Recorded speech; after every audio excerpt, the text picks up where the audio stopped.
আজকের এই মহামিছিল আমরা তো 2 মাস ধরে রাস্তায় আছি, বিচার চাইছি, তিলোত্তমার বিচার চাই। আজকে জুনিয়র ডাক্তারদের সুরক্ষা নিশ্চিত যাতে হয় সেটা চাই, প্রত্যেকটা হাসপাতালে যাতে তারা কাজ করতে পারে। সবাই বলছে কাজে ফিরুন, কাজে ফিরুন, কে মানে একটার পর একটা ঘটনা ঘটছে।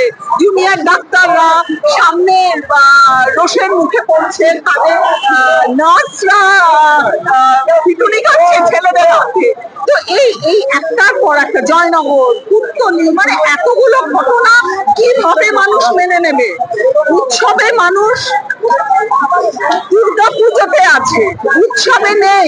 প্রত্যেকটা ব্যবসাদার বলছে যে আগে যেরকম ঢল ছিল পুজোর সেটা নেই। জোর করে হ্যাঁ উৎসবে আছি উৎসবে আছি বলে এটা প্রমাণ করা যায় না।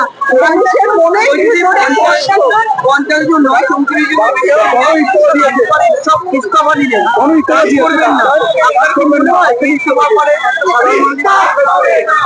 দেখুন বিষয়টা হচ্ছে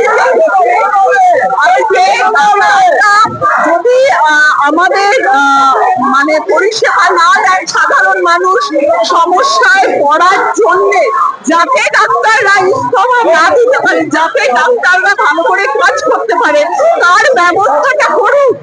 মাননীয়ার কাছে আমরা অর্জন করে বলছি ডাক্তারদের ডাকুন, অনশনকারীদের ডাকুন, তারা কথা বলুন, কথা বলুন, কথা বলে তারা জানুক। তারা কথা বললে, আপনি তো এত অনশন করেছেন, আপনি তো জানেন, সুতরাং কথা বলে একটা জায়গায় আসুন যেখান থেকে রাস্তা পরিষ্কার হয়, যেখান থেকে দুর্নীতি ভাঙে। এমন কিছু তো চাইছে না যেটা যেটা মানে চাইছে এটাই, জাস্টিস চাইছে, চাইছে সেফটি, চাইছে সুরক্ষা, চাইছে দুর্নীতি দমন। এর বেশি কিছু তো নয়।